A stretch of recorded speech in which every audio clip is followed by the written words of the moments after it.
আসসালামু আলাইকুম, welcome to my channel food corner BD. আজকে আপনাদের সাথে শেয়ার করব খুব সহজ একটি জন্মদিনের কেকের ডেকোরেশন।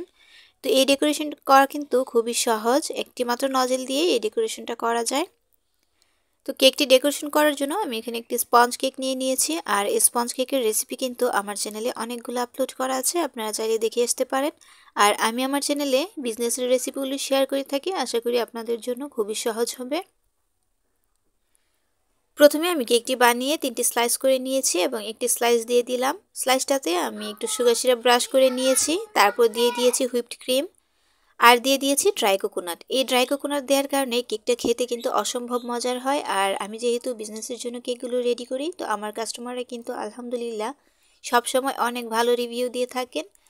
তো কেকটা কিভাবে টেস্টি করা যায় সেই প্রচেষ্টাই আমি করে থাকি। তো এভাবে করে প্রতিটা লেয়ারে কেক, ক্রিম আর ড্রাই কোকোনাট দিয়ে একটু কভার করে নিয়েছি, আর উপর থেকে সামান্য পরিমাণ ক্রিম দিয়ে এভাবে ক্রাম্প কোট করে কিছুক্ষণের জন্য ফ্রিজে রেখে দিব। এতে করে ফাইনাল ফিনিশিংটা দেওয়ার সময় খুবই সুবিধা হবে, কেকের গুঁড়া স্কেলের সাথে উঠে আসবে না। তো কেকটা ফ্রিজে রেখে এখানে আমি কালার করে নিচ্ছি ক্রিমে। এখানে সামান্য পরিমাণ সাদা রঙের ক্রিম নিয়ে নিয়েছি আর অল্প একটু লাল কালার দিয়ে দিলাম, এতে করে কিন্তু সুন্দর একটা পিঙ্ক কালার চলে আসবে। রেড মিলের কালারটা ইউজ করেছি আমি, কয়েক ফোঁটা দিলেই কিন্তু এই সুন্দর পিঙ্ক কালারটা আসবে। তা এখন এই কালারটা দিয়ে পুরো কেকটাকে আমি কভার করে নিব। আপনারা চাইলে স্কেল দিয়ে এভাবে কভার করতে পারেন, অথবা যাদের ফিনিশিং সুন্দর হয় না তারা পাইপিং ব্যাগে নিয়ে পুরো কেকটাতে ক্রিম দিয়ে তারপর স্কেলটা দিয়ে ফিনিশিং করবেন, তাহলেই কিন্তু খুব সুন্দর একটা ফিনিশিং চলে আসবে। আর ফিনিশিং করার সময় কখনোই অতিরিক্ত চাপাচাপি করা যাবে না, একদম আলতোভাবে ক্রিমটা লাগাতে হবে আর ঘুরিয়ে ঘুরিয়ে চারপাশ থেকে সমান করে দিতে হবে। তো এভাবে আমি প্রথমে স্কেলটার সাহায্যে একটু ভালোভাবে সমান করে দিব।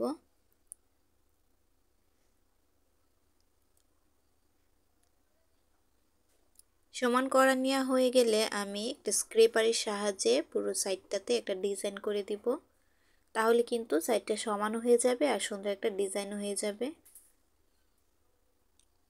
তো পিঙ্ক কালার ক্রিমটাতে আমি আরও কিছু কালার অ্যাড করে নিয়েছি, এতে করে কালারটা আর একটু গাঢ় হয়েছে।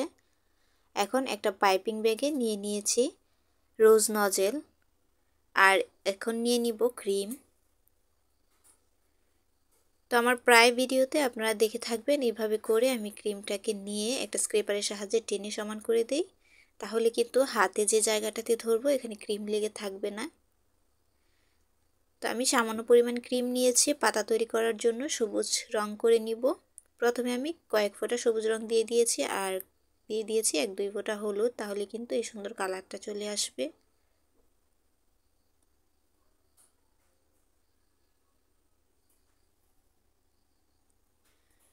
তো ক্রিম দিয়ে ডিজাইন করার আগে অবশ্যই আপনারা কিছুক্ষণ ফ্রিজে রেখে দিবেন ক্রিম সহ পাইপিং ব্যাগ, তাহলে কিন্তু খুব সুন্দর সেট হয়ে যাবে ক্রিমটা আর সুন্দরভাবে ডিজাইনও করতে পারবেন। আমি যেহেতু একটা ফ্লাওয়ার ডিজাইন করব, তো লতা দেওয়ার জন্য লতাটা আমি চকলেট কালারের করে নিয়েছি সামান্য পরিমাণ ক্রিমে। তো এইখানে কিন্তু কোনো প্রকার নজেল ইউজ করিনি, শুধুমাত্র পাইপিং ব্যাগটা কেটে এভাবে লম্বা 2টি দাগ টেনে দিব।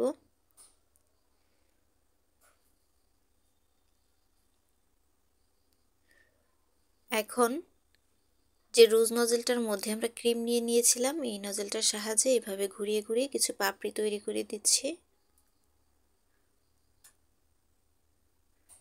তো রোজ নজেলটা আমি বড় সাইজের নিয়েছি, যাতে করে রোজটা বা যে ফ্লাওয়ারটা তৈরি করছি এটা দেখতে একটু বড় দেখায়।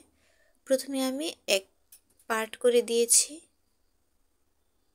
তো 2টা ফ্লাওয়ারই আজকে কেকের মধ্যে দিব। তো কাস্টমারের কোনো ডিজাইন সিলেক্ট করা ছিল না, তাই আমি এই ডিজাইনটা আমার পছন্দ মতো করে নিচ্ছি। এখন যে সবুজ রঙের ক্রিমটা আমি তৈরি করে রেখেছিলাম সেটাও খুব ছোট্ট একটা নজেলের সাহায্যে এভাবে পাতা তৈরি করে দিব। এখানেও আমি রোজ নজেলটা ব্যবহার করছি, তবে ছোট সাইজেরটা। তো এইভাবে করে পাপড়ির মতো করে দিয়ে দিচ্ছি। তো এটা কিন্তু দেখতে পাতার মতো দেখাচ্ছে। ভেবেছিলাম ডিজাইনটা অতটুকুই রাখবো, কিন্তু আমার কাছে ভালো লাগছিল না, তাই আরও একটি করে পার্ট উপরে দিয়ে দিব, এতে করে কিন্তু দেখতে ফুলটা একটু ভরাট দেখাবে আর কেকটাও দেখতে সুন্দর লাগবে।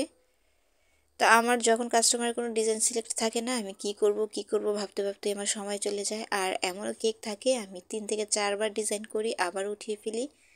মন মতো যতক্ষণ পর্যন্ত না হয় ততক্ষণ পর্যন্ত আমি ডিজাইন করতেই থাকি। তো এই তো আমার ক্রিমের ডিজাইন করা কমপ্লিট হয়ে গিয়েছে। এখন উপর থেকে কিছু সাদা সুগার বল অ্যাড করে দিচ্ছি।